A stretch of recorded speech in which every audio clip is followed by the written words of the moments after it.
Sa pagdiriwang ng ika-124th founding anniversary ng Philippine Coast Guard PCG, nangako si Pangulong Marcos Jr. na bibili ang administrasyon ng mas maraming barko at aircraft upang mas palakasin ang pagbabantay ng PCG sa West Philippine Sea. We will keep investing in new vessels, in aircraft, command posts, communication systems.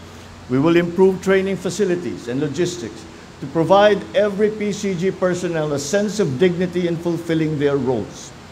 We are also building facilities such as the PCG General Hospital, the Maritime Law Enforcement Training Center in Misbis, and the First Responder and Nursing Serving Facility, amongst others, to ensure that your welfare, whether at sea or on land, remains a priority.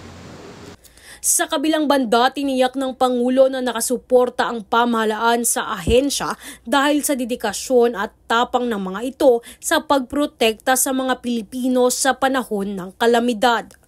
Makaraang mabilis na nagresponde at tumulong ang PCG sa mga napinsala ng magnitude 6.9 na lindol na tumamas sa Bugo City, Cebu.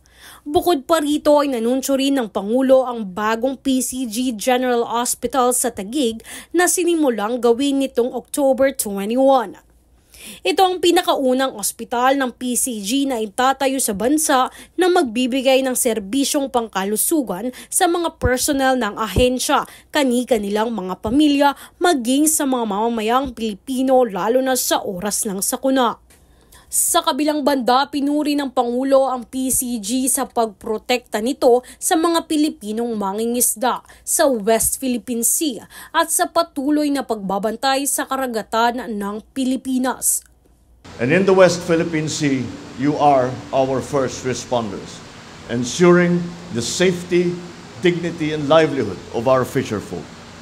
Alam ko po na hindi madali para sa ating mga mangingisda na maghanap buhay na walang katiyakan sa kanilang pagbabalik.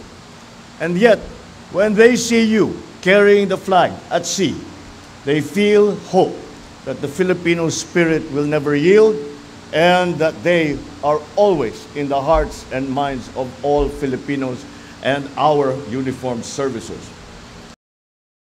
For each time you sail, you remind the world that the Philippines will always protect what is ours.